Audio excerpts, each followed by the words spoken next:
ilmi mootii guma abbaa Zinaab abbaa Joobir waa'ee teessoo masaraa isaanii maal jedha? Masaraa abbaa isaanii. Teessoo isa kan jiru. Maal jettu? Teessoo masaraa abbaa Dimookiraatiidha. Inni Guumeetti jedhamu wanti isaanii naggoodha masaraan. Masaraan isaan ta'an naggoodha. Guumeetti moo Diggitti? Diggitti. Masaraan isaanii naggoodha.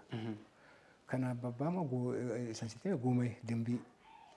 Adda addaan sun. Eegii isaanii kennanii booddee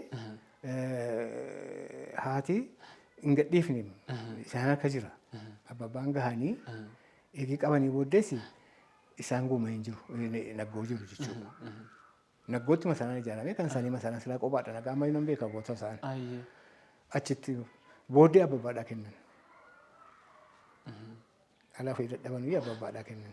Jira amma masaricha. Masarichi waggaa meeqa inni dhaqee waggaa jiraachuu isaa hin beeku gagin. Bakki chimti jira. Bakki sun jira. Bakki sana jira. Ndaawum namni dheengadda dhufee na gaafate. Naggoodha dhufee na gaafate jiraachuu kee barbaanna jiraachuu kee hin dhageenye. Mee gaaftu ilaalla kan naan jedhe namni jira. Masaraa saddeet sana meeqa? Masaraan amma waan jira hadha waggaa meeqa waggaa 89. Jigaa dhumti isaa iyyuu soma jiraate jechuu barbaada. Yeroonni tokko kan dhagayetti jira daggalatti irra deebi'ee haala kunuunsa hin qabne haala akkasii babbadee jira malee jira jechuu odeeffannoo. Egaa masaraan lama laa tokko naggoodha kan Guumeettiiti. Kan tokko immoo isa kan eenyuuti? Dambii. Isa kan dambii sana. Isa kam keessa jira siin jedhani sitti hima. Isa kan naggoo natti fakkaata. Isa kan naggoo sitti hima egaa naggoo tureera egaa naqeera.